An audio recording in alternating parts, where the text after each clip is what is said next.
सभी को नमस्कार, सभी को राधे राधे। हमारे चैनल में आपका हार्दिक स्वागत है। आपने पिछली वीडियो को इतना प्यार दिया, उसके लिए बहुत बहुत धन्यवाद। तो आगे का हम वृत्तांत सुनते हैं। कार्तिक मास का महात्म्य क्या है, आगे की कथा कंटिन्यू करते हैं। तो सुने कि वहाँ जब शिवजी जालंधर पर प्रहार करने लगे तो इधर वृंदा ने स्वप्न देखा कि उसका पति सारे शरीर में तेल लगाकर नंगा शरीर भैंसे पर सवार होकर दक्षिण दिशा की ओर प्रेतों के साथ जा रहा है। यह स्वप्न देखा तो उसे बड़ी चिंता हुई और अटारी तथा गौशाला कहीं भी विश्राम नहीं मिला। तब वह एक वन में दूसरे वन चली गई। वहां वृंदा ने सिंह जैसे मुख वाले दो राक्षसों को देखा। उन्हें देखते ही वह डर के मारे भागी। आगे जाकर उसके शिष्य सहित एक तपस्वी मुनि को देखा। उनसे अपनी रक्षा के लिए कहा। उसकी प्रार्थना कर मुनि ने अपनी एक हुंकार से उन राक्षसों को भगा दिया।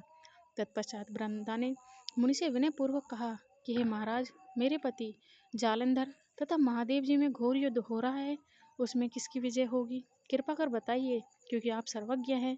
यह सुनकर मुनि ने ऊपर को देखा और उस समय दो बंदरों ने आकर मुनि को प्रणाम किया। मुनि के संकेत से वो दोनों बंदर वहां से चले गए। फिर थोड़ी देर बाद वे दोनों आकाश की ओर आए और उन्होंने वहां जालंधर दैत्य का सिर और धड़ लेकर फेंक दिया। वृंदा ने अपने पति के मृत शरीर को देखकर बहुत दुखी हुई और रोने लगी। तत्पश्चात मूर्छित होकर पृथ्वी पर गिर पड़ी। मुनि ने अपने कमल से उस पर जल छिड़का, उसे चेतनता आई। क्योंकि तब उसने वृंदा ने बोला कि हे मुनि, आप सर्वज्ञ ज्ञाता हो, आप सभी का कल्याण करने वाले हो, तो आप मेरे पति को पुनर्जीवित करें। तो उन्होंने अपने कमंडल से उस पर जल छिड़क कर उसे जीवित कर दिया। तब वह पुनः विलाप करती हुई मुनि से बोली, महाराज, देव गंधर्व और विष्णु सहित तीनों लोगों को जीत लिया, वह शिव के हाथ कैसे मारा गया। हे मुनि, आप बड़े सामर्थ्यवान हैं, किसी प्रकार से मेरे पति को फिर से जीवित कर दीजिए। वह ऐसा कहने लगी। तब मुनि कहने लगे कि शिवजी के हाथ से मरे हुए को कौन जीवित कर सकता है, परंतु फिर भी तुम पर कृपा करके हम इसको जीवित कर देते हैं। ऐसा कहकर मुनि अंतर्ध्यान हो गए और जालंधर जीवित होकर वृंदा के साथ प्रेम लाभ करता हुआ आलिंगनबद्ध हो गया। वृंदा भी अपने पति के वेश में विष्णु के साथ उस वन में रमण करती रही।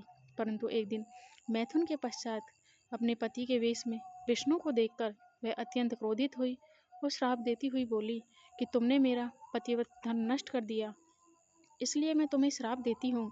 निश्चित ही वह कपट मुनि तुम ही थे और तुमने दो जो राक्षस कपट बनाए थे, वही कालांतर में तुम्हारे स्त्री का हरण करेंगे और जो तुम्हारा शिष्य था वह बंदर का रूप धारण कर कर तुम्हारी सहायता करेगा। फिर कहा कि शिला हो जाओ। उन्होंने वृंदा ने भगवान विष्णु को श्राप दिया कि तुम यहीं पर शिला बन जाओ। मैं श्राप देती हूँ कि तुम्हें शिला रूप मिले। नारद जी कहते हैं, हे राजा पृथु, भगवान कृष्ण ने देवताओं तथा अपने भक्तों के कार्य के लिए पतिव्रता वृंदा का यथापिशील हर लिया, क्योंकि मन ही मन अत्यंत दुखी थे और बोले, हे वृंदे, मैंने तुम्हारे श्राप को ग्रहण किया, अतः मैं अवश्य शिला रूप में हो जाऊंगा, परंतु तुम भी वृक्ष के रूप में होकर मुझको मिलोगी। उसी समय वृंदा अपने पति के चरणों का ध्यान करके विष्णु से मना करने पर भी अग्नि में प्रवेश कर गई। नारद जी कहते हैं, हे राजा पृथु, इधर शिवजी बड़े भयंकर वेग से राक्षसों को मारने लगे। शिवजी के इस तीक्ष्ण बाण वर्षा के आगे शुंभ और निशुंभ भी ना ठहर सके और युद्ध से भाग गए।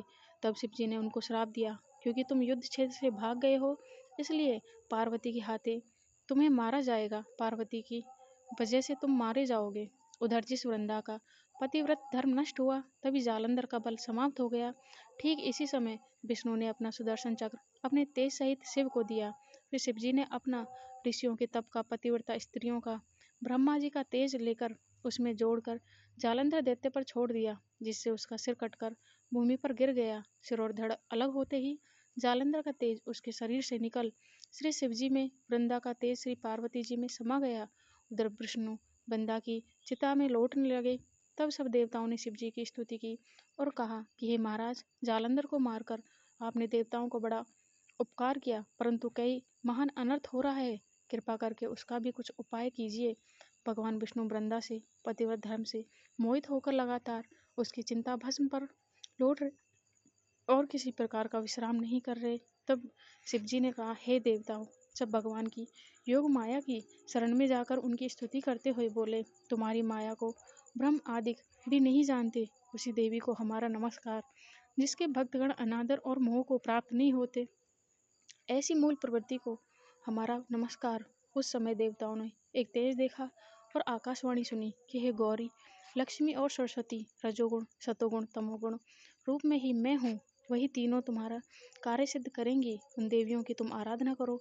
फिर उन देवियों ने प्रकट होकर 3 बीज दिए, कहा कि इन तीनों बीजों को भगवान विष्णु में जाकर बो दो, अपना कार्य सिद्ध करो। देवताओं ने इन 3 बीजों को ले जाकर जहाँ वृंदा की चिता पर भगवान विष्णु लौट रहे थे वहां बो दिए।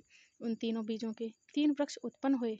रजोगुण सरस्वती से आंवला, तमोगुण गौरी से तुलसी, सतोगुण लक्ष्मी से मालती हुई।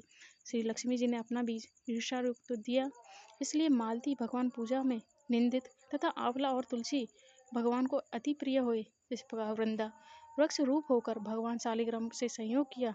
इस कारण कार्तिक के उद्यापन में भगवान की पूजा तुलसी के मूल में होती है। नारद जी कहते हैं, हे राजा पृथु, जिस घर में तुलसी का वृक्ष होता है उसमें यमदूत कभी नहीं आते, इसलिए जो तुलसी का घर में वृक्ष लगाते हैं वे यमपुरी नहीं देखते। नर्मदा तथा गंगा का जल, तुलसी का पूजन, यह तीनों एक बार हैं, परंतु मनुष्य तुलसी और आंवला की छाया में अपने पितरों का श्राद्ध करता है, उनके पितृ मोक्ष को प्राप्त हो जाते हैं। नारद जी कहते हैं, हे राजा पृथु, तुलसी और आंवले का महात्मा ब्रह्मा जी के कहने से असमर्थ है। जो कोई इस कथा को पढ़ता है सुनता है वह भी मोक्ष को प्राप्त हो जाता है। इस प्रकार हमने आज का महात्मा सुना। अगले अध्याय में सुनेंगे। यदि आपने चैनल को सब्सक्राइब नहीं किया तो प्लीज़ सब्सक्राइब करें, लाइक करें और कमेंट में जय श्री विष्णु जरूर लिखें।